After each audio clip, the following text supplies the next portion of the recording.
The prevalence of the moral decadence, corruption and criminality has been always attributed to the lack of substantial moral values and ethical responsibilities among the perpetrators. Yet, as we advance to a more civilized and digital society, there is a substantial decline in moral values among the young people who dismiss them as unnecessary, primitive and traditional beliefs. I want to tell you that the Uganda of today, right now, it is evident that if we don't do anything, this country, in the next 50 years, this country is destined to somewhere that we will be disappointed.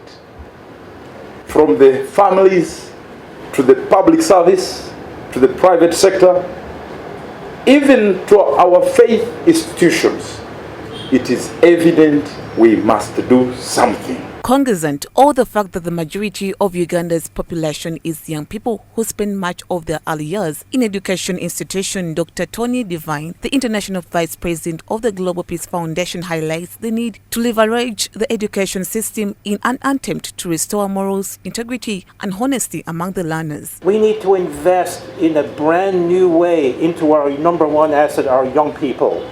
And, most young people, they spend the vast majority of their time either in school or with their families. And it is really essential that educators and parents invest to shape the future of these young people and set them up to live meaningful, purposeful, fulfilling lives, right? And to be able to create and build great families as well. It is against this backdrop that the Global Peace Foundation, in collaboration with the key stakeholders, is working to transform Uganda's education system by incorporating moral principles in the curriculum. The goal is to produce a future generation that is honest, innovative, and morally upright. To find a way how we can create consensus around how schools and homes can start nurturing children of good character and good morals and the creativity and the entrepreneurship for national transformation.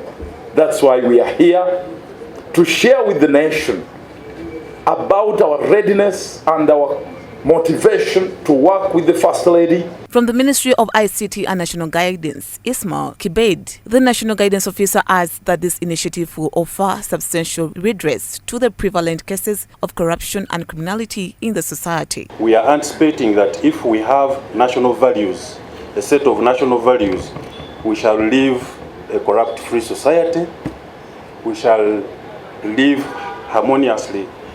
Uganda has very many cultures, but these national values are aimed at bringing together those cultures. We are looking at societal values, we are looking at tribal values, we are looking at the constitution itself, and then we shall have a few, either 4 or 5, that bring us together as a nation. The soon-to-be-launched Education Transformation Blueprint also anticipates fostering peace building and building virtuous citizens, strengthening family to education relationships, cultivating a lifelong character and holistic growth, among others.